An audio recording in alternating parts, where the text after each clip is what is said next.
বরিশালে একজন প্রবাসীর স্ত্রীর ডিএনএ টেস্ট করার পরে রিপোর্টে আসলো ৪৫ জন যুবকের শুক্রাণু। আসলে এই পোস্টটা দেখার পরে আমার ভিতরটা কেমন জানি করে উঠল। এখানে আপনি কাকে দোষ দিবেন?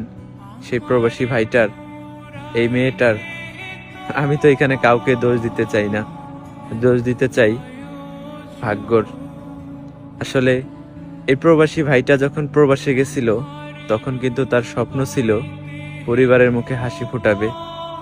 আর সেই পরিবারের মুখে হাসি ফুটাইতে গিয়ে পরিবারের মেন সদস্য, যে কিনা তার ওয়াইফ, সেই মানুষটাই এই প্রবাসী ভাইটাকে ফাঁকি দিল। এই রিপোর্টের ঘটনাটা যখন তার হাজবেন্ড জানতে পেরেছে, না জানি সেই প্রবাসী ভাইটা কতটা কষ্ট পেয়েছে। শোনো বোন, সীমিত সময়ের মজার জন্য কখনো স্বামীর হক নষ্ট করো না।